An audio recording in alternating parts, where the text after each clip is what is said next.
So he gave me his golf cart trailer, and I used that cart trailer and that tractor and drove all over town when I was 10, 11 years old, mowing people's yards. Yeah, I had the lawn mowing thing too, and I washed cars. I remember where I lived over on the coast at the time in Washington, but the way our yard was set up and the way the neighborhood was set up, there's the Bowman's driveway across the way, and it went down, and then it took a 90-degree turn, and then it took another 90 and went straight down into the cul-de-sac. And so everybody in the neighborhood had these red radio flyer wagons. You remember those? Mm-hmm. Okay. Yep. So everybody had one, right? And they all had their can of WD-40 because there's no bearings, but WD-40 that makes them go faster, evidently, right? But they'd have wagon races in the evening. Neighbors would sit out there and jabber-jaw, do what they do. I didn't have a radio flyer wagon, but I knew my birthday was coming up and I was going to get a radio flyer wagon. Well, kept playing the game, hinting, oh gosh, kind of nice to have a wagon, Dad. This thing. Well, my birthday comes, lo and behold, there's this beautiful, glorious, bright red radio flyer wagon. And I'm like, sweet.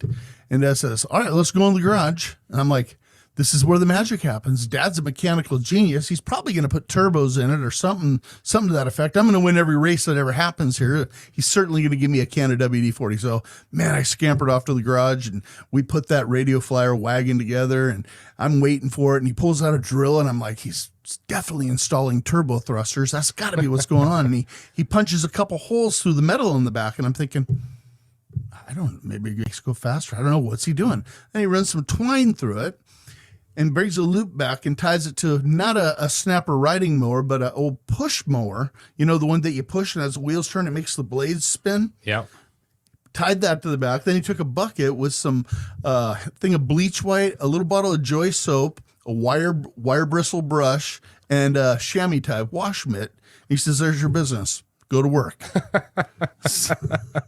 I'm like, but I thought I was going to race it. That's what just so you know, the trailer that I built, I went to a garage sale and bought a red radio, whatever, flyer wagon, and took the wheels off, put push mower wheels on it.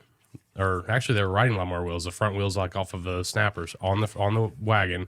Took the metal deal off and built a wooden bed for it that was big enough to hold a push mower and a weed eater. Oh, really? Yep. See, yeah, industrious. Yep. I drug that thing all over the neighborhood, washing cars. Back then it was like maybe you get $2 to wash a car, $1, $1.50 or something like that. Mow a lawn, high end, you'd get $5. You're out there for an hour and a half. You're hoping that the owner of the house makes you some lemonade or something cool.